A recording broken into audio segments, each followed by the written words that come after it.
the Revenue Protection Department was established primarily to address what was perceived to be rampant fraud and corruption at the Jamaica Customs Agency.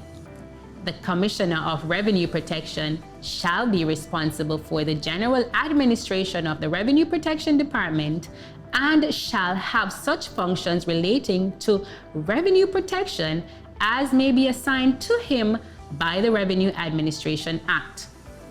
Did you know your money could be funding criminal enterprises and activities? Hi, I'm Shaquille Rochester Shorter and welcome to Finance Matters. Joining us today is the Commissioner of the Revenue Protection Department, Mr. Cranston Morgan. Remember to like, share, and subscribe to our YouTube channel. Follow the Ministry of Finance on Facebook, Instagram, Twitter, LinkedIn, and now TikTok to see all the episodes and highlights.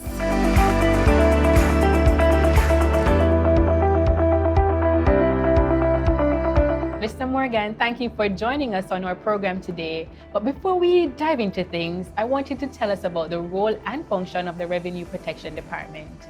Well, first of all, thank you for having me. It's a pleasure being here. The role and functions of the Revenue Protection Department are set out in Section 6 of the Revenue Administration Act.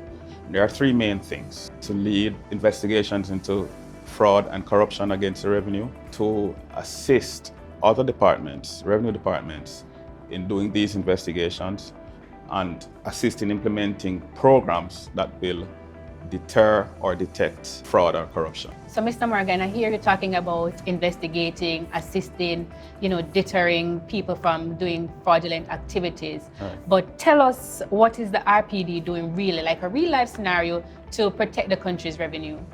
Okay, so we take a multifaceted approach to protecting the revenue. Okay. There are many things that we are involved in, and I'll go through a few. There's education, where we go to the revenue agencies and we make presentations on ethics, on the work of the RPD, and how, as frontline employees, they can be protectors of the revenue themselves. So like you go to customs? Yes, Where mostly tax administration. Okay, as of late. We've been to other entities as well. Okay. For example, the Ministry of National Security. So that's education. We do vetting or background checks for prospective or current employees of the revenue services and other entities. For example, Betting, Gaming and Lotteries Commission, we've done for them. We've done for Students Loan Bureau. We do it for the Accountant General's Department and the Ministry of Finance itself. Okay, so that's how you're protecting. Those are some of the measures. Yes, there are other ways, but yes, those are. You're protecting the country's revenue. Right. Tell us about a major bust that you've experienced in your time as a commissioner.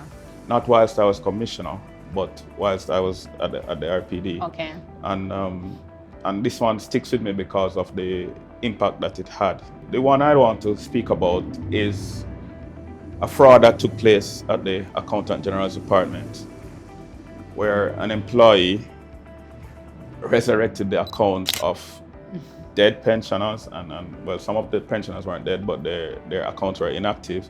Okay. And he resurrected it and had monies, their pension funds, sent to accounts that he had control over. When we discovered this fraud, it was to the tune of in excess of $20 million.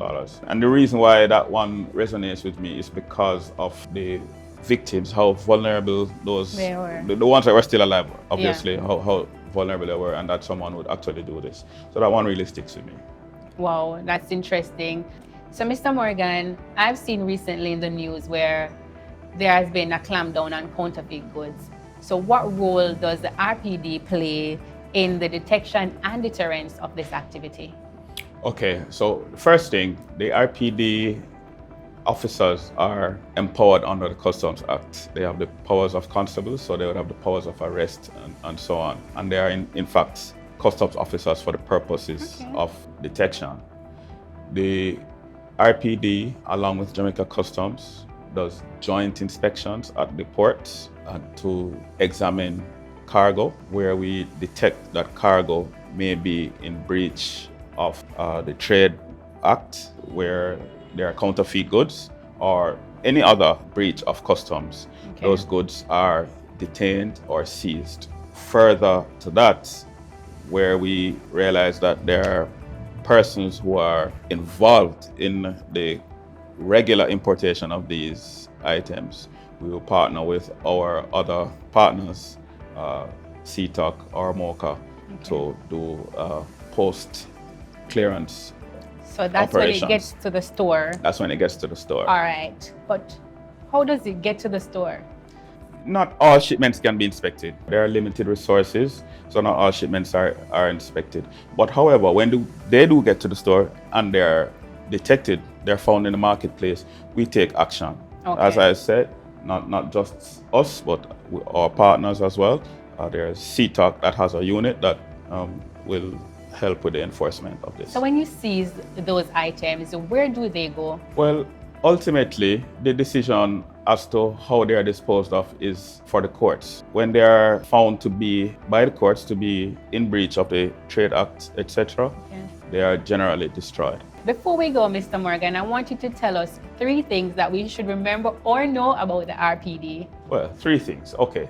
So the RPD has 3 locations. A location in Kingston, a location in Mandeville, and a location in Montego Bay. The second thing is that we may be contacted at rpdinfo@mof.gov.jm. And the third thing, and I left this one for last because I want it to stick.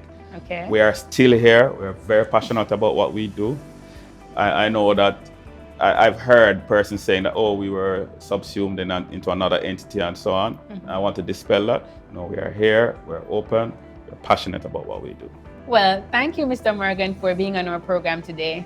Thank you for having me. And thank you for joining us for another episode of Finance Matters. Remember to follow us on social media at MOF Jamaica and tune in next week as we continue to demystify the economic and fiscal policies and initiatives implemented by the government to empower Jamaicans as we chart a path to Jamaica's economic prosperity.